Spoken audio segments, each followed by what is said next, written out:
വളരെയധികം ജോലി സാധ്യതയുള്ള +2 ഡിഗ്രി കഴിഞ്ഞ ആൾക്ക് ചെയ്യാൻ പറ്റുന്ന കോഴ്സാണ്. എന്നാൽ ആ കോഴ്സിനെ കുറിച്ച് വളരെ തെറ്റിദ്ധാരണയാണ്, അങ്ങനെ ആളുകൾ ശ്രദ്ധിക്കുന്നില്ല. അതാണ് ഫയർ ആൻഡ് സേഫ്റ്റി അല്ലെങ്കിൽ സേഫ്റ്റി ആൻഡ് ഫയർ എന്ന് പറയുന്ന കോഴ്സ്.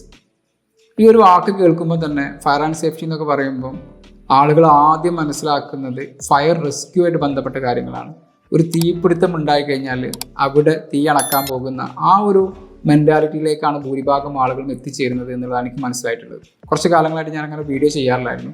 അപ്പോൾ ഒരുപാട് ആളുകൾ ചോദിക്കാറുണ്ട് സ്കോപ്പ് ഏത് കോഴ്സിനാണെന്നൊക്കെ. അവരോട് എനിക്ക് പറയാനുള്ളത് വെച്ചാൽ സ്കോപ്പ് എന്ന് പറയുന്നത് ഡിപ്പെൻസ് ആണ്. നിങ്ങൾക്ക് ഏത് മേഖലയോടാണോ താല്പര്യം തോന്നുന്നത്, ഏത് മേഖലയോടാണ് കഴിവ് തോന്നുന്നത്, അതായിരിക്കും നിങ്ങളുടെ സ്കോപ്പ് എന്ന് പറയുന്നത്. നിങ്ങൾ ജസ്റ്റ് ഒന്ന് ഇമാജിൻ ചെയ്ത് നോക്കുക, ഞാൻ ഇന്ന ജോലി ചെയ്യുകയാണെങ്കിൽ, ഞാൻ ഫോട്ടോഗ്രാഫർ ആവുകയാണെങ്കിൽ, ഞാനൊരു SI ആവുകയാണെങ്കിൽ, ഞാനൊരു പട്ടാളക്കാരനാവുകയാണെങ്കിൽ, ഞാൻ ഫിലിം ആക്ടർ ആവുകയാണെങ്കിൽ, ഞാൻ ഡോക്ടർ ആവുകയാണെങ്കിൽ, ഞാനൊരു എഞ്ചിനീയർ ആവുകയാണെങ്കിൽ എത്ര കാലം നിങ്ങൾക്ക് ഹാപ്പി ആയിട്ട് ചെയ്യാൻ സാധിക്കും? അവിടെ നിങ്ങൾക്കൊരു സ്കോപ്പ് കാണാൻ സാധിക്കും, നിങ്ങൾക്ക് ഹാപ്പി ആയിട്ട് ചെയ്യാൻ സാധിക്കും എന്നുള്ളത് ഉറപ്പുള്ള ഒരു മേഖലയിൽ ഇതുവരെ നിങ്ങൾ ഏത് മേഖലയിലാണ് വിജയിച്ചിരിക്കുന്നതൊക്കെ നോക്കുക. അപ്പോൾ നമുക്ക് കാര്യത്തിലേക്ക് തന്നെ വരാം. അപ്പോൾ ഈ ഒരു കോഴ്സ് കേരളത്തിൽ BTech ഫയർ ആൻഡ് സേഫ്റ്റി എന്ന് പറയുന്ന കോഴ്സുകൾ ഏറ്റവും നല്ല രീതിയിൽ പ്രൊവൈഡ് ചെയ്യുന്ന ഒരു സ്ഥാപനമാണ് കുസാറ്റ് എന്ന് പറയുന്നത്. ഈ കുസാറ്റിൽ നിങ്ങൾക്ക് ഈ കോഴ്സ് അവൈലബിൾ ആണ്. അതുകൂടാതെ KME എഞ്ചിനീയറിംഗ് കോളേജ് എടത്തല എറണാകുളത്ത് ഈ കോഴ്സ് വരുന്നുണ്ട്. ഏർനാട് നോളജ് സിറ്റി ക്യാമ്പസ് ഇവിടെ മലപ്പുറം മഞ്ചേരി കോഴ്സ് വരുന്നുണ്ട്. മംഗളം കോളേജ് ഓഫ് എഞ്ചിനീയറിംഗ് കോട്ടയത്തെ കോഴ്സ് വരുന്നുണ്ട്. Toc H institute of science and technology അഥവാ ടിസ്റ്റ് എന്ന് പറയുന്ന എറണാകുളത്ത് മറ്റൊരു സ്ഥാപനത്തിൽ വരുന്നുണ്ട്. ഇവിടെയൊക്കെ ഈ കോഴ്സുകൾ പ്രൊവൈഡ് ചെയ്യുന്നുണ്ട്. ഏറ്റവും കേരളത്തിലെ ബെസ്റ്റ് ഇൻസ്റ്റിറ്റ്യൂട്ട് എനിക്ക് സെർച്ച് ചെയ്തപ്പോൾ മനസ്സിലായിട്ടുള്ളത് കുസാറ്റ് തന്നെയാണെന്നുള്ളത്.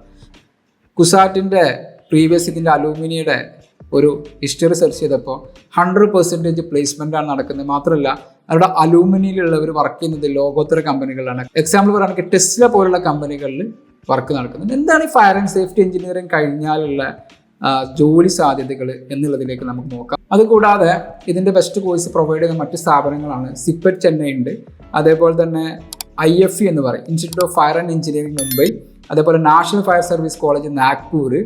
ഇതൊക്കെ ഇതിൻ്റെ ഏറ്റവും ഫേമസ് ആയിട്ടുള്ള കോളേജുകളാണ്. ഇനി ഇതിൻ്റെ ഒരു ജോലി സാധ്യതകൾ എവിടെയൊക്കെയാണ്? BTech ഫയർ ആൻഡ് സേഫ്റ്റി ഒക്കെ കഴിഞ്ഞാൽ ഓയിൽ ആൻഡ് ഗ്യാസ് റിഫൈനറീസിൽ നിങ്ങൾക്ക് ജോലി സാധ്യത കിട്ടും. അതേപോലെ തന്നെ കൺസ്ട്രക്ഷൻ ഇൻഫ്രാസ്ട്രക്ചർ കല്യാൺടി ഒക്കെ പോലെ പ്രൊജക്റ്റ് അല്ലെങ്കിൽ നമ്മൾ ഇവിടേക്ക് വരുന്ന പ്രൊജക്റ്റുകൾ ജോലി സാധ്യത ഉണ്ടാവും. എയർപോർട്ട്സ് ആൻഡ് ഏവിയേഷൻ സേഫ്റ്റിയിൽ ഉണ്ടാവും. മാനുഫാക്ചറിങ് പ്ലാന്റ്സ്, ടെക്സ്റ്റൈൽസ്, കെമിക്കൽസ് ഇങ്ങനത്തെ ഇതിലൊക്കെ വരും. അതേപോലെ തന്നെ അബ്രോഡിലൊക്കെ ഒരുപാട് ജോലി സാധ്യതയുണ്ട്. അപ്പോൾ ഒരു നല്ലൊരു കൺസ്ട്രക്ഷൻ നടക്കുന്നുണ്ടെങ്കിൽ അവിടെ തീപിടുത്തം ഉണ്ടാകുമ്പോൾ ആളുകളെ രക്ഷപ്പെടുത്തുന്നതിനേക്കാളും അവിടെയുള്ള സിസ്റ്റം ഒരു തീപിടുത്തം ഉണ്ടായിക്കഴിഞ്ഞാൽ അതിൽ നിന്ന് ആളുകളെ രക്ഷപ്പെടുത്താൻ ഉതകുന്നതാണോ, അതിൻ്റെ ബാക്കിയുള്ള സംഭവങ്ങളൊക്കെ ഏറ്റവും അതിൻ്റെ ബാക്കി പ്രോപ്പർ സിസ്റ്റമാണോ അവിടെ ഇംപ്ലിമെൻറ്റ് ചെയ്തിരിക്കുന്നത്, കാലത്തിനനുസരിച്ചിട്ട് അപ്ഡേറ്റ് ചെയ്യുന്നുണ്ടോ, ഇങ്ങനത്തെ ഒരുപാട് ഏരിയകളിൽ ഇവർക്ക് ജോലി സാധ്യതകളുണ്ട്. ഇതിൻ്റെ ജോബ് റോൾ വരുന്നത് സേഫ്റ്റി ഓഫീസറായിട്ട് വരും. അതേപോലെ തന്നെ ഫയർ പ്രിവെൻഷൻ എഞ്ചിനീയർ എന്നുള്ള രീതിയിൽ വരും. അതേപോലെ HSE എന്ന് പറയും, health safety and environment manager, HSE manager എന്ന് പറയും. അതേപോലെ റിസ്ക് ആൻഡ് അസസ്മെൻറ്റ് അനാലിസിസിലേക്ക് വരാം. എമർജൻസി പ്ലാനിങ് എക്സിക്യൂട്ടീവ്സിലേക്കായിട്ട് ഇതിൽ വർക്ക് ചെയ്യാൻ പറ്റും. വളരെ ജോലി സാധ്യതയുള്ളൊരു കോഴ്സാണ്. ഇതിൻ്റെ ഡിപ്ലോമകളും ഡിഗ്രികളും ഒക്കെ അവൈലബിൾ ആണ്.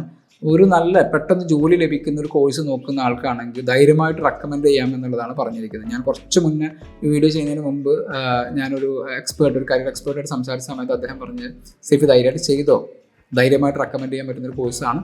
ബട്ട് ആ കോഴ്സിലേക്ക് പോകുന്നതിന് മുമ്പ് ഒറ്റ കാര്യം ശ്രദ്ധിച്ചേക്കുക, ഞാൻ റെക്കമെൻഡ് ചെയ്യുന്നത് ഇത് എനിക്ക് പറ്റുന്ന കോഴ്സാണോ തീരുമാനിക്കേണ്ടത് തീർച്ചയായിട്ടും നിങ്ങൾ തന്നെയാണ്.